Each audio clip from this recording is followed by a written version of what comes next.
ये वीडियो मेरी पूरी वर्ल्ड वॉर 2 की सीरीज है। उस सीरीज का एपिसोड नंबर 26 है। इसके पिछले एपिसोड में हमने बात की कि पर्ल हार्बर का अटैक कैसे हुआ, क्यों जापान ने अमेरिका से लड़ाई कर ली, और जब ये पर्ल हार्बर का अटैक हो गया तो उसके बाद जापान की क्या स्ट्रैटेजी थी। जापानीज लोगों का टारगेट सिर्फ पर्ल हार्बर नहीं था, साउथ पैसिफिक के रीजन में बहुत सारे रीजन थे जहां पे एक साथ जापान को अटैक करना था। तो जापानीज लोगों ने पर्ल हार्बर के अटैक के बाद क्या किया, उस सब के बारे में इस एपिसोड में हम बात करेंगे। कहानी शुरू होती है 7 दिसंबर साल 1941 को। ये वो दिन है जब जापान ने पर्ल हार्बर, जो हवाई में है यूएस के अंडर, वहां पे उन्होंने अटैक कर दिया था। और इस अटैक के बाद एक सिलसिला शुरू हो गया जापान और यूएस के बीच में लड़ाई का। जापान के साउथ पैसिफिक में इन्फ्लुएंस बढ़ने से अमेरिका को प्रॉब्लम ये थी कि उसी रीजन में उनका एक कंट्री था फिलीपींस, जहां पे उनका कंट्रोल था। उसके अलावा ब्रिटिश मलया, सिंगापुर यानी मलेशिया और सिंगापुर, और आज की तारीख में जो इंडोनेशिया का रीजन है, वो सारे रीजन में एलाइज का इन्फ्लुएंस था। तो अगर जापान यहां पे इन्फ्लुएंस बढ़ाएगा तो ऑब्वियसली इन लोगों को प्रॉब्लम होगी। और इसी वजह से इस पूरे एरिया में यूएस एक तरफ यानी एलाइज एक तरफ और जापान एक तरफ, इनकी लड़ाई हो गई थी। जब 7 दिसंबर को जापान ने पर्ल हार्बर के ऊपर अटैक फाइनली कर दिया, तब पूरी दुनिया को पता चल गया कि अब ये पैसिफिक का जो वॉर है वो स्टार्ट हो चुका है। तो जो साउथ पैसिफिक के रीजन में बाकी कंट्रीज थी, यानी फिलीपींस, डच ईस्ट इंडीज और मलया, इन रीजन्स में भी अब एकदम वार्निंग आ गई कि अब यहां पे भी कभी भी अटैक हो सकता है। जापानीज लोग का प्लान ये था कि जब वो साउथ पैसिफिक में अपना मूवमेंट, अपना अटैक आगे करेंगे तो अमेरिका से कोई दखलंदाजी ना हो, इसी वजह से उन्होंने पर्ल हार्बर पर अटैक किया था। जापानीज लोगों के मन में सिर्फ पर्ल हार्बर 7 दिसंबर के लिए सिर्फ एक वही टारगेट नहीं था, उनके और भी टारगेट्स थे। आप ये मानिए कि उसी दिन जापानीज प्लेन्स ताइवान के आइलैंड पे रेडी थे टेक ऑफ करके फिलीपींस के अमेरिकन एयरफील्ड्स को बॉम्ब करने के लिए। वो प्लेन टेक ऑफ करने के लिए रेडी थे, बट मौसम खराब था इसलिए वो टेक ऑफ नहीं किए।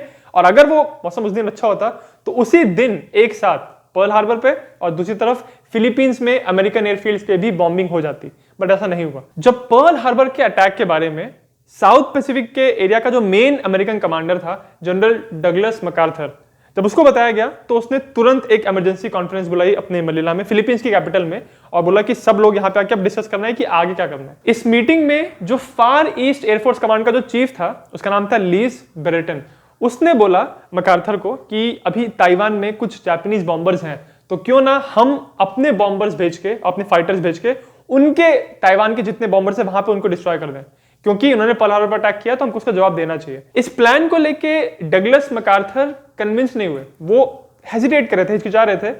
उनको भरोसा नहीं था कि सच में हमको अपने प्लेन्स क्या भेजने चाहिए ताइवान में। ध्यान रखिए उस समय ताइवान का नाम था फोर्मोसा, तो उनको लगा था कि फोर्मोसा में जो जापानीज प्लेन्स हैं, जो बॉम्बर्स हैं, उनकी रेंज उतनी नहीं है। एक एयरक्राफ्ट की रेंज की जब हम बात करते हैं तो हम ये कह रहे हैं कि वो टेक ऑफ करने के बाद कितने डिस्टेंस तक जाके अपना मिशन कंप्लीट करके वापस आ सकता है।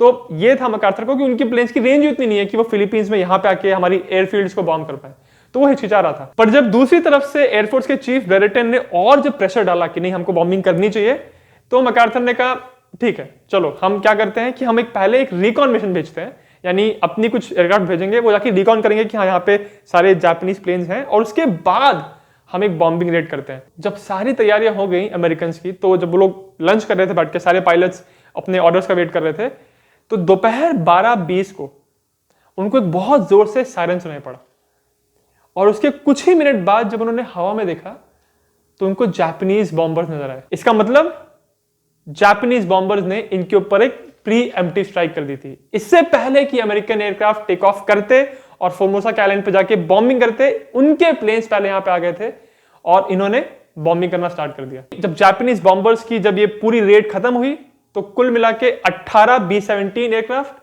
और उसके अलावा P-40 53 P-40 एयरक्राफ्ट नष्ट हो गए। यानी पहले ही दिन अमेरिकन फार ईस्ट एयरफोर्स की आधी ताकत खत्म हो गई। एक बार फिर से पर्ल हार्बर की तरह ही ये अटैक भी अमेरिकन के लिए एक सरप्राइज था। उनके रडार्स ने उनको हेल्प ही नहीं किया। नॉर्मली रडार से आपको पता चल जाता है कि हाँ दूर से कोई अटैक आने वाला है, बट इस सिचुएशन में रडार काम नहीं आए, क्योंकि अभी इन्होंने इन बेसिस पे रडार इंस्टॉल ही नहीं किए थे। तो एक बार फिर से पर्ल हार्बर की तरह ही पूरी तरह अमेरिकन फोर्सेस यहां पे शॉक हो गई। जापानीज लोगों ने सिर्फ अमेरिकन एयरफील्ड्स को ही नहीं, बट फिलीपींस में मनीला जो कैपिटल है वहां पे भी बॉम्बिंग की, और पहली बार इतने सालों में वहां बॉम्बिंग हुई थी फिलीपींस में। तो जो सिविलियंस थे वो बिल्कुल कंफ्यूज हो रहे थे कि यहां कैसे बॉम्बिंग हो रही है, तो कुछ लोग ऐसा भी कहते हैं कि जब बॉम्ब्स गिर रहे थे तो लोग पेड़ों के नीचे छुप रहे थे और कुछ लोगों ने तो अपने छाते भी खोल लिए थे, अम्ब्रेलास, ये सोच के कि उससे उनको बॉम्ब से प्रोटेक्शन मिलेगी। मतलब इतने लोग हैरान हो रहे थे बॉम्बिंग को देख के। उसके बाद जापानीज लोगों ने अपना रुख किया वेक आइलैंड्स की तरफ। ये मरियाना आइलैंड्स और हवाई के बिल्कुल सेंटर में है। वेक आइलैंड्स पे बिल्कुल स्टार्टिंग में अमेरिकन को थोड़ी सी जीत मिली, क्योंकि जब 7 दिसंबर को पर्ल हार्बर का अटैक हुआ तो 8 दिसंबर को बिल्कुल अगले ही दिन जो वेक आइलैंड पे जो 427 यूएस मरीन्स का जो मेन जो कमांडर था, उसका नाम था मेजर जेम्स टिबोरू, उस बंदे ने तुरंत कॉल टू आर्म्स की, ये उसने वार्निंग इशू कर दी। और यहाँ पे जितने भी थोड़े बहुत जो 10-15 प्लेन्स थे उनके पास और जितने ट्रूप्स थे वो रेडी हो गए कि कभी भी अब जापानीज इन्वेजन हो सकता है। और एग्जैक्टली वही हुआ। 8 दिसंबर को जब कुछ जापानीज प्लेन्स, 0 प्लेन्स जब आए हवा में और इन पे ऊपर इन्होंने इन्वेड करने की कोशिश की, तो यहाँ पे जो कुछ जो प्लेन्स थे, इन्होंने एक्चुअली 6 जापानीज एयरक्राफ्ट को डिस्ट्रॉय किया। जब ये जापानीज लोगों का इनिशियल एरियल अटैक जब फेल हुआ, उसके बाद जापानीज लोगों ने कहा कि हमको थोड़ी सी ज्यादा स्ट्रॉन्ग फोर्स भेजनी होगी वेक आइलैंड पे, और इसीलिए उन्होंने 11 दिसंबर को, यानी बिल्कुल 3 दिन के बाद, कुछ शिप्स भेजी और उसमें बहुत सारे ट्रूप्स भेजे उन्होंने, ताकि वो एक्चुअली एम्फीबियस लैंडिंग्स करें वेक आइलैंड पे, और ट्रूप्स फिर जमीन से जाके लड़ाई करके उस आइलैंड को पूरी तरह कैप्चर करेंगे। बट एक बार फिर अमेरिकन जो शोर पे बैटरीज लगी थी, यानी जो कोस्टल रीजन पे जो गन लगी होती हैं, 5 इंच गन्स थी, इन्होंने कुल मिला के 2 जापानीज डिस्ट्रॉयर्स को और 1 क्रूजर जिसका नाम युबारी था उसको बुरी तरह डैमेज कर दिया। जब ये जापानीज शिप्स यहाँ पे डिस्ट्रॉय हो गई और कुछ डैमेज हो गई, तो उन्होंने अपनी ट्रूप्स को लैंड नहीं किया और सारी शिप्स रिट्रीट कर गई।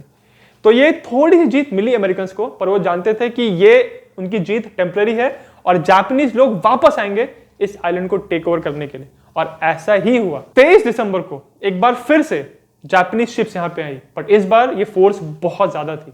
इस बार 2 एयरक्राफ्ट कैरियर और 6 क्रूजर्स आए थे अपने ट्रूप्स को लैंड करने के लिए। इस बार कोई चांस ही नहीं था कि अमेरिकन फोर्सेस उनको रेजिस्ट कर पाती, और कुछ समय की लड़ाई के बाद, हालांकि काफी डैमेज किया इन्होंने जापानीज फोर्सेस को, बट अल्टीमेटली वेक आइलैंड पे सिविलियंस थे और बहुत कैजुअलिटीज होने वाली थी। इसी वजह से सारे यूएस ट्रूप्स ने यहां पे सरेंडर कर दिया और इस प्रकार अब वेक आइलैंड्स जापानीज कंट्रोल में आ गया। 10 दिसंबर को, यानी पर्ल हार्बर के बिल्कुल 2 दिन बाद, मरियाना आइलैंड्स पे एक गुआम नाम का यूएस बेस था, उसको भी जापानीज फोर्सेस ने कैप्चर कर लिया। ये सारे जो जापानीज अटैक्स हो रहे थे, ये बिल्कुल एक दो दिन के गैप में हो रहे थे। टाइमलाइन में अगर आप देखें तो आपको ऐसा लगेगा कि पहले ही हुआ, बट ऐसा नहीं था। ये सारे अटैक्स साइमल्टेनियसली हो रहे थे। पहले 8 दिसंबर को फिलीपींस की एयरफील्ड्स पे अटैक हुआ, उसके बाद 8 ही दिसंबर को वेक आइलैंड पे भी अटैक हुआ था और गुआम पे अटैक हुआ 10 दिसंबर को। तो ये सारे अटैक्स अगर आप देखो तो 2-3 के अंतराल पे ही हुए। हालांकि जापानीज लोगों ने साउथ पैसिफिक के रीजन में बिल्कुल कोहराम मचा के रखा था, बट फिर भी फिलीपींस अभी भी अमेरिकन कंट्रोल में था और मलया अभी भी ब्रिटिश कंट्रोल में था। जापानीज लोग ये बात जानते थे कि मलया ब्रिटिश लोगों के लिए बहुत इंपॉर्टेंट है, क्योंकि मलया में बहुत सारी टिन की माइंस थी और इसके अलावा रबर बहुत होता था वहां पे। तो इतना पैसा जनरेट होता था यहां से ब्रिटिश अंपायर के लिए। तो जापानीज लोगों को था कि अगर हमने इस एरिया को कैप्चर कर लिया तो जो ब्रिटिश अंपायर के पास ये पैसा जो है उसका एक बड़ा चंक हमारे कंट्रोल में आ जाएगा। इसीलिए हालांकि जापानीज लोगों को डच ईस्ट इंडीज में ऑयल चाहिए था, वहां पे भी उनको अटैक करना था, बट मलया भी उनके लिए उतना ही इंपॉर्टेंट था। अगर ब्रिटिश लोगों की बात की जाए तो वो जानते थे इस बात को कि अभी एलाइज के बीच में और ये जापान यूएस के बीच में थोड़ी टेंशन चल रही है। तो नवंबर के एंड तक आते आते उनको ये हो गया था कि ये मलया पे इन्वेजन का प्लान जरूर करेंगे, कोशिश जरूर करेंगे इन्वेड करने की मलया को। हालांकि जापानीज इन्वेजन के खतरे की वजह से 1 दिसंबर को ब्रिटिश सरकार ने डिक्लेयर कर दिया था कि मलया में इमरजेंसी है।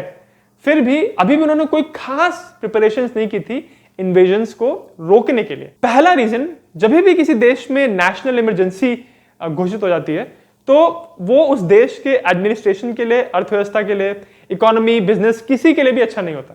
तो ऑब्वियसली ब्रिटिश लोगों को वहां से इतना पैसा मिल रहा था, तो उनको अगर उन्होंने इमरजेंसी डिक्लेयर कर दी तो उन्हीं का उसमें नुकसान था। दूसरा रीजन ये है कि जो ब्रिटिश लीडरशिप थी, चर्चिल वगैरह, उन लोगों को ये लग रहा था कि जापानीज लोग एक्चुअली अटैक करेंगे नहीं, क्योंकि वो लोग ये समझते थे कि जापानीज इतने स्ट्रांग नहीं है कि हमारी इतनी नेवल माइट है, हमारी इतनी स्ट्रांग नेवी है इस रीजन में, हम लोगों पे अटैक नहीं करेंगे।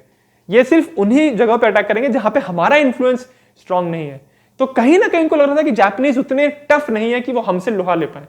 बट एक्चुअली रियलिटी में जापानीज बहुत स्ट्रांग थे उस टाइम पे और उनकी जो लीडरशिप थी, उन्होंने इनको पूरी तरह से ऐसा ब्रेन वॉश करके रखा था वहां के सोल्जर्स को कि हमारा अधिकार है फार ईस्ट के रीजन में, ये सारे कंट्रीज हमारे कंट्रोल में होनी चाहिए। कोई भी वेस्टर्न ताकत, कोई भी यूरोपियन देश इस रीजन में अपना हक जता नहीं सकता। ये हमारा एरिया है और हम ही सारे रिसोर्सेज लेंगे, हम ही इन पे राज करेंगे।